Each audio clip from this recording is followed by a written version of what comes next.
জগৎ পালনের মতো বড়সড় কাজ যে করছে তারও বিশ্রামের দরকার পড়ে, তাও একটা লম্বা বিশ্রাম, 4 মাস মতো। জগৎপালক শ্রী বিষ্ণু আজ থেকে বিশ্রাম নেবেন। বৈষ্ণবদের পালন করা একাদশীগুলোর মধ্যে অন্যতম প্রধান একাদশী তিথি এই আজকের তিথি, যার নাম হরিশয়ন বা দেবশয়ন একাদশী। অনেকগুলো প্রচলিত কাহিনী আছে, যার মধ্যে রাজা মান্ধাত্তার কাহিনী বেশি জনপ্রিয়। রাজা মান্ধাত্তা ছিলেন প্রজাপরায়ণ। এক সময় তার রাজ্যে টানা 3 বছরের খরা দেখা দেয়, যার কারণে প্রজারা না খেয়ে মৃত্যুবরণ করতে থাকেন। প্রজাবৎসল রাজা যখন বিচলিত হলেন, রাজগৃহে থাকা ঋষিরা বলেন, নার অর্থাৎ জল, তাতে অয়ন অর্থাৎ বসবাসকারী যিনি, তিনিই পারেন বৃষ্টির দ্বারা এই খরা থেকে তাদের রক্ষা করতে। নার আর অয়ন যোগ করলে নারায়ণ, দারুণ না? সে কথা শুনে রাজা বেরিয়ে পড়লেন বনে। দেখা পান ব্রহ্মার মানসপুত্র ঋষি অঙ্গিরার। সব শুনে অঙ্গিরা বলে তার রাজ্যে এক শূদ্র তপস্যা করছে। তখন সত্যযুগে শূদ্রের তপস্যা নিষিদ্ধ থাকায় এ পাপ বলে গণ্য হয়। তাকে যদি হত্যা করা হয় তবে এই বিপর্যয় কাটবে।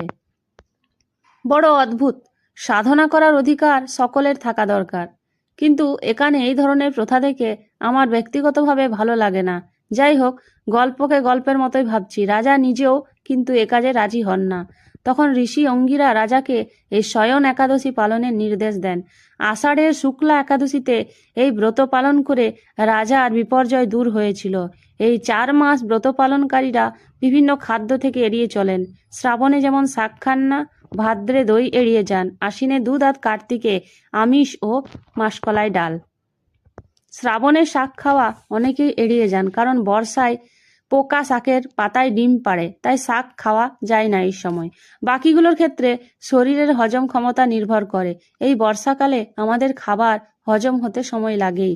মনে করা হয় শ্রীবিষ্ণু এই সময় কুশের চাটায়, পটলের বালিশ আর কলমির চাদরে ঘুমান, তাই ভক্তরা এই সময় এইগুলো খাওয়া বা সংগ্রহ থেকে এড়িয়ে যান।